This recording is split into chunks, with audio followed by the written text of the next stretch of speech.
जय हिंद साथियों, स्वागत है आप सबका आपके अपने YouTube चैनल जी के राम बागरी पर। देखिए, हमने राजस्थान इतिहास में सभ्यता का जो टॉपिक है वो शुरू कर दिया था। हमने सर्वप्रथम कालीबंगा सभ्यता पढ़ी थी, तो एक बार जो पिछला पढ़ा है उसके रिवीजन कर लेते हैं। तो देखिए, कालीबंगा सभ्यता सिंधी भाषा का शब्द है और इसमें कालीबंगा का मतलब काले रंग की चूड़ियाँ होती है। इसकी जो इसकी लोकेशन है वो हनुमानगढ़ जिले में गग्गर नदी किनारे। यहाँ पे दो नदियों का जिक्र प्राचीन समय में सरस्वती और द्रस्वती दो नदियों का जिक्र आता है। और इसका जो टाइम पीरियड था वो 4000 6000 बीसी के लगभग जाके निकलता है रेडियो कार्बन डेटिंग पद्धति से। और जो हमने देखा कि कालीबंगा की जो सर्वप्रथम पहचान की थी वो एलपी टेसिटोरी ने की। खोज जो 1952 में अमलानंद घोष ने और फिर उत्खनन कार्य 1961 से लेकर 64 तक चला था, जिसमें ब्रजवासी लाल और बालकृष्ण थापर और एमडी खरे का नाम आता है। और जो है इसमें कौन कौन सी चीज़ें मिली थी, जो मिली है सभ्यता, ये जो है हमें 5 स्तर पर मिली। और 5 स्तर में हमने जो पहले 2 स्तर हैं वो सिंधु घाटी सभ्यता से पहले के थे, मतलब उससे पहले यहाँ आकर के लोग रहने लग गए थे, उसको प्री इंडस सिविलाइजेशन जो बोलते हैं वो। और उसके बाद में जो है पोस्ट उसके जो समकालीन है 3 और 4 और 5। तो पहले जो 2 स्तर थे उनमें हमें जुता हुआ खेत मिला था, और जुते हुए खेत में कौन से समकोण मतलब हल से, लकड़ी के हल से उसके साक्ष्य मिले। उसमें मुख्य फसलें 2 फसलें थी, गेहूँ और जौ। उसके साथ कुछ साक्ष्य कपास के मिले जिसे सीडन कहते हैं। और जो मिला अगला तीसरा चौथा और 5वां स्तर था, उसमें हमें जो मिले थे वो 2 नगर मिले, एक ऊपर का और एक नीचे का। तो जो ऊपर का नगर था वो प्रशासनिक गतिविधियों के लिए था, और जो नीचे का नगर था वो जो है आम जनता थी उसके रहने के लिए थे। जो नीचे का नगर है उसका जो रेमपार्ट है परकोटा, उसके भीतर एंट्री लेते हैं, एक कक्ष मिलता है। तो हो सकता है वो वहाँ का जो गेट कीपर है जो या द्वारपाल होता है उसका रहा हो, ताकि भीतर जाने के लिए एंट्री करनी पड़ती है। ये सब चीज़ें हमने देख ली थी। इसके बाद में जो है अब हम देखते हैं कि उसका जो कालीबंगा का नगर नियोजन था वो किस तरीके से था। तो गांव बसा हुआ है, गांव में है, यूँ मान के इमेजिनेशन करिए एक गांव था, गांव में सड़कें हैं। तो जो सबसे मुख्य सड़क है वो 7.2 मीटर की चौड़ी थी, और जो मुख्य सड़क से गाँव में जाती है वो 3.6 मीटर की थी। और जो मुख्य सड़क जो गांव की सड़क है मोहल्ले की, उससे जो गांव गली में जाती है वो गली की सड़क 1.8 मीटर चौड़ी थी। और जो यहाँ पे घर मिले हैं उनमें जो ईंटें लगी हुई है वो ज़्यादातर तो जो धूप में सुखा करके डायरेक्ट बनाई गई है। और इसके साथ कुछ पक्की ईंटें भी मिली है। अब घर में से जो है कुएँ मिले, स्नानागार मिले हैं। तो जो नहाने का था पानी वो बाहर निकालने के लिए घर से गली तक ले जाने के लिए लकड़ी की नाली मिली है। तो ये ध्यान रखना, लकड़ी के साक्ष्य, लकड़ी की नाली के साक्ष्य। और जो गांव मोहल्ले में जो नाली थी उसमें पक्की ईंटें और वो 1 ईंट की दीवार थी, मैंने चित्रों में बता दिया था वो। फिर उसके बाद में जो है यहाँ के लोगों ने जो है छत बना रखी थी, तो उस पर बल्लियाँ डाल करके मिट्टी का लेप लगा करके छत बनाई थी। जो नीचे का फर्श था उस पर लीप करके चिकनी मिट्टी से जो है वो नीचे का फर्श तैयार किया गया था। अब इसके अलावा हमें और कुछ चीज़ें मिली थी, जैसे अब सड़कें जो थी समकोण पर काट रही थी एक दूसरे को, और यूँ मान के चलो शतरंज प्रणाली या ग्रिड सिस्टम बोलते हैं उसको वो। और दीवारें जो थी, दीवारों में भूकंप के साक्ष्य मिले हैं, मतलब कुछ दरारें मिली है, तो भूकंप के साक्ष्य सर्वप्रथम कहीं मिले हैं तो कालीबंगा सभ्यता में। इसके बाद में हम आ गए थे कहाँ पे, नालियाँ हो गई, सड़कें हो गई, भूकंप के साक्ष्य हो गए, फसलें हो गई। अब इसके बाद में हमने पढ़ा था कुछ और जो चीज़ें मिली थी कि ये व्यापारिक केंद्र रहा होगा। तो यहाँ पे हमें बेलनाकार मोहरें मिली थी, और बेलनाकार मोहरें इसकी मिट्टी की जो है बच्चों की खिलौना बैलगाड़ी मिली थी। और जो शब्द अपनाते थे तो कब्रें मिली है, युगल कब्रें मिली है। और जो कब्र में एक जो बच्चे का शव था उसमें खोपड़ी में 6 छेद मिले हैं। और यहाँ पे जो धार्मिक अनुष्ठान के लिए 7 अग्निवेदिकाएँ मिली है। और इसके अलावा और भी चीज़ें थी। ये सब चीज़ें मिलने के बाद में हमने देखा कि जो इसके बारे में कथन है वो KUR केनेडी ने इसका जो पतन का जो कारण बताया वो संक्रामक रोग या कोई संक्रमण की बीमारी बताई है। अपने जो दशरथ शर्मा ने इसको दीनीन बस्ती कहा है, और सिंधु साम्राज्य की हड़प्पा और मोहनजोदड़ो के बाद तीसरी राजधानी बताया है। और जो अपने गोपीनाथ शर्मा हैं उन्होंने इसका कारण जो है भूकंप को या भूचाल को माना है, और अन्य इतिहासकारों ने प्राकृतिक आपदाएं मानी थी। हमने यहाँ तक पढ़ लिया था। अब हम इसी से संबंधित एक टॉपिक और है, कालीबंगा सभ्यता के बाद में है कालीबंगा प्रथम सौती सभ्यता। कौन सी? सौती सभ्यता, इसका नाम आता है कालीबंगा प्रथम। कालीबंगा प्रथम। इसको कालीबंगा प्रथम क्यों कहा है? ये मिली है हमें बीकानेर से। कहाँ से मिली है? बीकानेर से। और वही खोज करने वाले कौन है? अमलानंद घोष। अमलानंद घोष। तो देखिए इन्होंने जो है बताया कि जैसे गांव होता है कि पहले गांव बसा था, ये जो है हड़प्पा सभ्यता से भी पहले लोग यहाँ रहते थे, और जैसे उनकी उन्नति हुई या उनके पास कुछ संसाधन आ गए तो वो जो है शहर में जाकर के रहने लग गए। तो बीकानेर में हमने पहले प्राचीन स्थलों के बारे में जानकारी ली थी, तो वहाँ देखा था एक पुगल पड़ता है और एक सावणिया या सावणिया बोल सकते हैं उसको।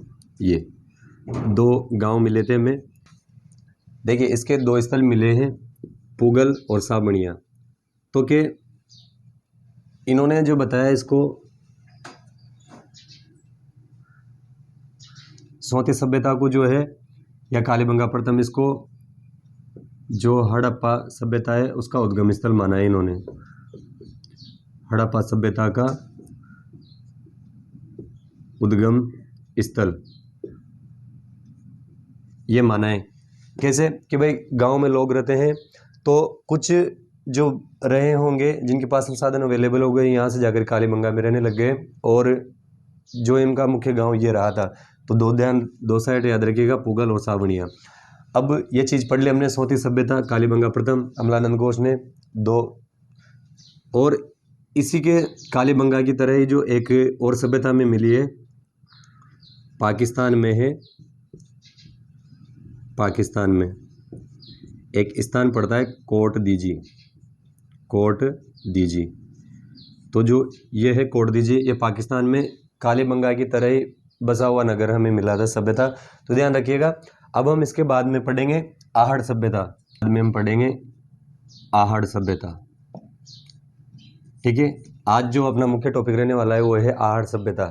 तो देखिए, अच्छा लगे तो वीडियो को लाइक, शेयर और सब्सक्राइब कर दीजिए। सभ्यता, तो आज का टॉपिक वही पहले की तरह बहुत इंटरेस्टिंग होने वाला है और बिल्कुल डिटेल जीरो लेवल के साथ। आज हम पढ़ने वाले हैं आहड़ सभ्यता, और सारी जानकारी मिलेगी बिल्कुल डिटेल के साथ। वीडियो पे बने रहिए लास्ट तक और देखिए आहड़ सभ्यता। देखिए आहड़ सभ्यता कहाँ है? ये है उदयपुर में। कहाँ पे है? उदयपुर में। तो देखिए जैसे सभी सभ्यताएं जो बसती थी वो कहाँ? नदियों के किनारे। तो नदी जो है वो है आयड़ नदी।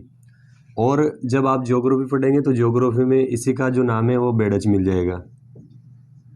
बेड़च, क्योंकि ये जो नदी है ये उदय सागर झील में गिरने के बाद में जब निकलती है ना तो इसका नाम बदल जाता है। नदियां दोनों एक ही है, आयड़ नदी बाद में बेड़च नदी हो जाता है। इसका जो समय है आहड़ सभ्यता का, वो देखिए अब से 4000 साल पुरानी सभ्यता है। इसका मतलब ये सिंधु घाटी सभ्यता के बाद वाली है, या यूँ कह लें कालीबंगा सभ्यता के बाद, या हड़प्पा सभ्यता, जो भी आप नाम देना चाहें। तो क्योंकि तीनों एक जैसे वो समकालीन है, तो ये उसके बाद वाली सभ्यता है। पहले इसके नामों पे बात कर लेते हैं। आहड़ का जो प्राचीन नाम है वो मिलता है हमें आगाटपुर या आठपुर। तो जब मैं इतिहास आगे पढ़ाऊंगा तो वहाँ पे जो मेवाड़ राजवंश है उसमें एक राजा हुए हैं अल्लट। तो अल्लट ने जो है सर्वप्रथम हूण जो राजकुमारी थी, एक जाति है हूण, तो उसकी जो राजकुमारी थी हरिया देवी, और हरिया देवी से विवाह किया था। और हरिया देवी ने जो है हर्षपुर नाम का एक गांव बसाया था। तो उसकी जानकारी जो मिलती है ना हमें, आठपुर का एक शक्ति कुमार का एक शिलालेख मिला है, उस शिलालेख से जानकारी मिलती है। तो आहड़ का जो प्राचीन नाम है वो क्या है? आगाटपुर या आठपुर। और इसको जो है स्थानीय भाषा में बोलते हैं धूलकोट, मतलब जो धूल के नीचे दबी हुई थी, ये स्थानीय भाषा का नाम है। स्थानीय नाम, स्थानीय नाम, तो ध्यान रखिएगा। और ताम्रवती नगरी, क्योंकि हमें यहाँ पे तांबा गलाने की बहुत सारी भट्टियाँ मिली है, तो जो ताम्रवती नगरी है उस वजह से नाम पड़ा है। इसको कॉपर सिटी बोल सकते हैं। ठीक है, और बाद में एक और नाम जो है आहड़ का मिलता है वो है माँ सतियों का टीला। माँ सतियों का टीला, ये भी रिसेंटली कोई एक एग्जाम हुआ था, उसमें पूछा हुआ था आहड़ का नाम। ठीक है, माँ सतियों का टीला। तो हम ये इसका स्थान लोकेशन होगी, उसके प्राचीन नाम हो गए। अब देखिए खोज बता पहले रत्नचंद्र अग्रवाल ने दिया था, और फिर इसका जो उत्खनन किया था वो किया था 1953 में अक्षय कीर्ति व्यास ने। किसने? अक्षय कीर्ति व्यास, नाम याद रखिएगा, बहुत सी बार पूछा जा चुका है। फिर उसके बाद में उत्खनन 1956 में स्वयं खुद जो RC अग्रवाल थे, रत्नचंद्र अग्रवाल, वो खुद आए। और 1961 से 62 तक HD सांकलिया, ये गुजरात के थे, हसमुख धीरज सांकलिया, इन्होंने आकर के यहाँ उत्खनन किया था। और अपने जो ये VN मिश्र, पूना विश्वविद्यालय वाले वीरेंद्रनाथ मिश्र, ये इन्होंने भी यहाँ पे जो है उत्खनन करके गए थे। इसके स्तर जो मिलते हैं ना 8 लेयर में, ये जो सभ्यता मिली है हमें कितने में? 8 लेयर में। इसका मतलब यूँ है कि ये 8 बार बनी, 8 बार बनी या बसी, यूँ कह सकते हैं 8 बार बनी और 8 बार उजड़ी, 8 बार उजड़ी। ये कथन है, पूछ ले कभी कि कौन सी सभ्यता है 8 बार बनी और 8 बार उजड़ी, मतलब उजड़ी। तो इसका जो है ये 8 लेयर पर जो है इसका उत्खनन किया गया था। तो अब हमने ये देख ली, अब हम आगे जो जानकारी लेने वाले हैं। देखिए कि ये जो सभ्यता थी ना, मुख्य रूप से ये व्यापार का केंद्र रहा है, आहड़ सबसे ज़्यादा। तो इसका देश विदेशों से संबंध रहा है, और ज़्यादातर यहाँ पे जो मिले हैं ना हमें, वो मृदभांड मिले हैं, अर्थवेयर जो है वो मिले हैं। और इन चीज़ों के साथ इन्होंने जो है पत्थरों का ज़्यादा उपयोग करना शुरू किया था। ईंटें तो थी सही। तो देखिए कौन कौन सी चीज़ें मिली है और किससे इनका संबंध रहा है, और वो सारी चीज़ें आगे इसी वीडियो के आगे हम देखते हैं। देखिए हम आहड़ सभ्यता पढ़ रहे थे, तो आहड़ सभ्यता में हमें जो कौन कौन से अवशेष मिले हैं उनके बारे में डिटेल से देखते हैं। तो देखिए एक चीज़ ध्यान रखिएगा, ये ताम्र पाषाण युग, यहाँ की जो संस्कृति के अपने अवशेष मिले हैं वो कौन से हैं? ताम्र पाषाण युग के हैं। तो ये क्वेश्चन भी पूछा हुआ है, और जो चीज़ें मैं अभी बता दूंगा कि जैसे अभी हमने पढ़ा था कि ये जो सभ्यता है ये 8 स्तरों में, 8 लेयर्स में पाई गई है। तो 8 लेयर्स में जो चौथी लेयर थी ना, चौथी लेयर में हमें तांबे की 2 कुल्हाड़ियाँ मिली है। कहाँ पे? चौथी स्तर से। मिट्टी की ईंटें इन्होंने प्रयोग की है, और वो ईंटें सीधी सी जो मिट्टी की ईंटें इन्होंने प्रयोग की है ना, वो मिट्टी की ईंटें धूप में सुखा करके डायरेक्ट बनाई गई है। और यहाँ पे जो इन्होंने पत्थरों का उपयोग भी करना चालू कर दिया था, मतलब पत्थर की चीज़ें ज़्यादा यूज करी है इन्होंने। फिर जो छत बनाई थी उस छत पे ना, जैसे कालीबंगा वालों ने क्या किया था, बल्लियाँ रखी थी, यहाँ इन्होंने क्या रखा है? बांस।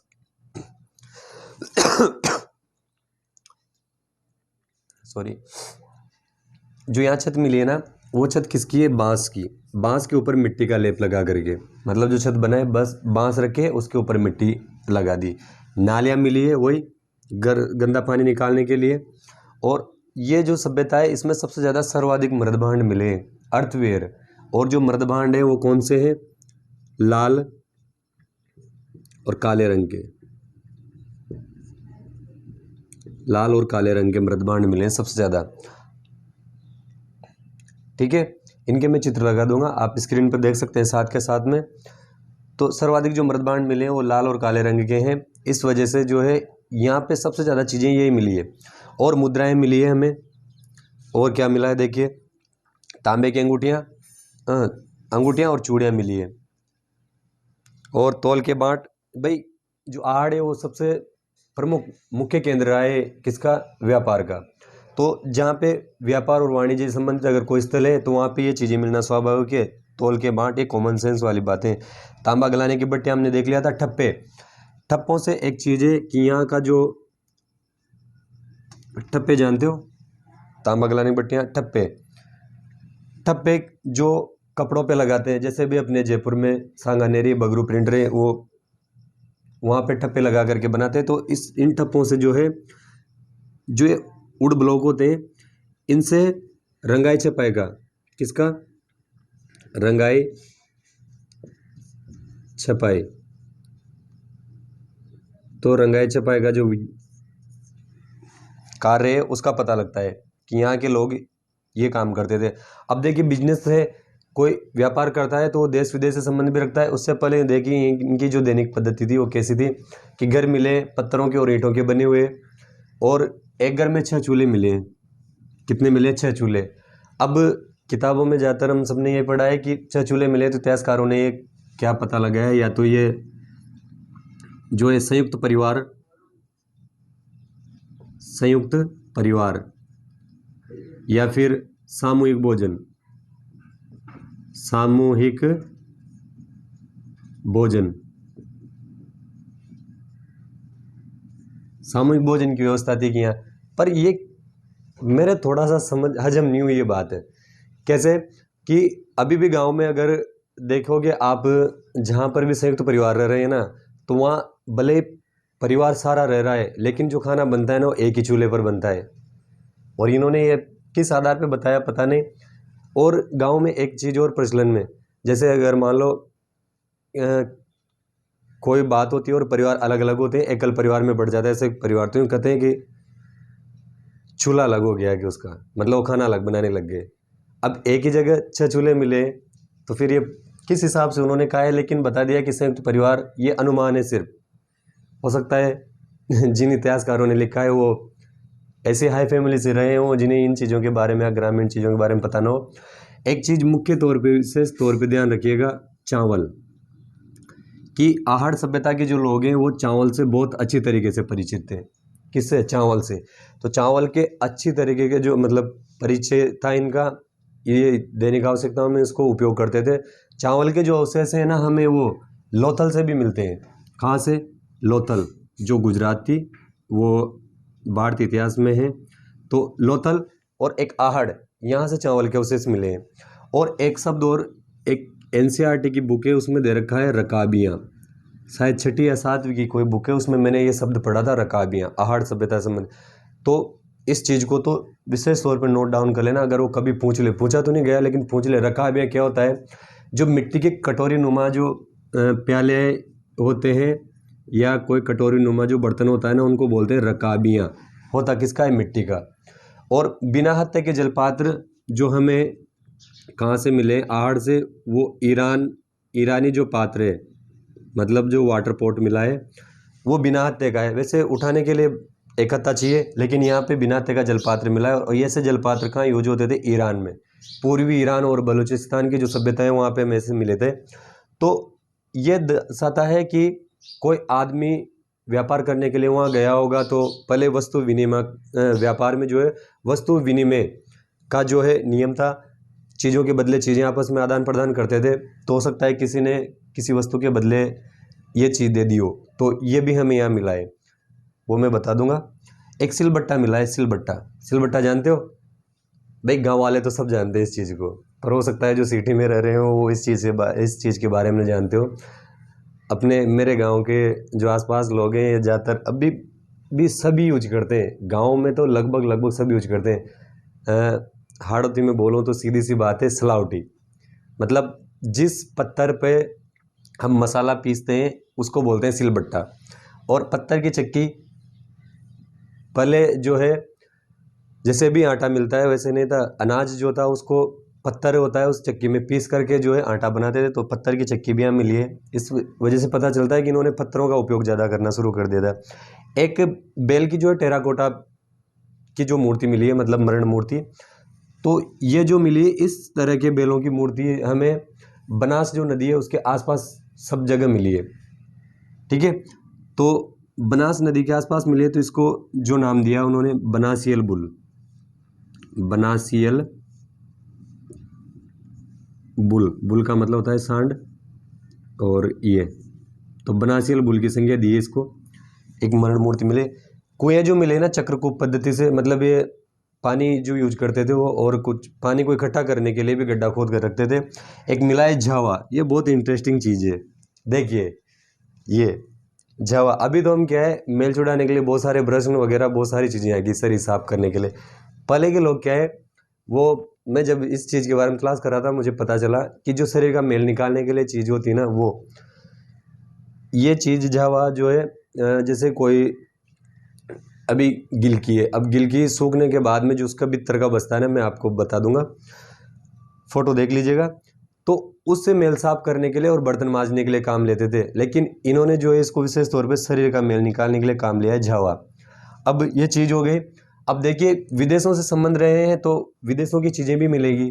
तो हमें यहाँ पे यूनानी सिक्के मिले हैं, और यूनानी सिक्कों पर जो है जो उनके देवता है, सूर्य के देवता, अपने भगवान सूर्य हैं, उनके अपोलो, अपोलो मतलब उनके सूर्य के देवता हैं।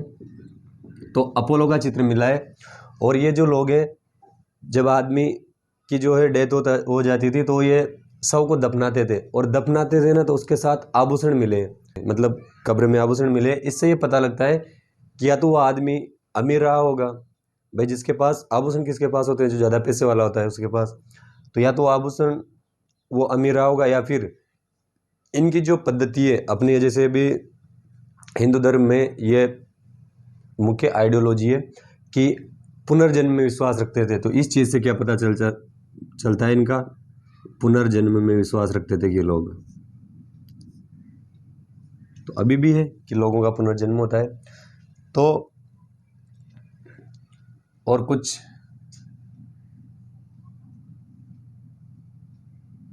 हमें पत्थर और मनकों के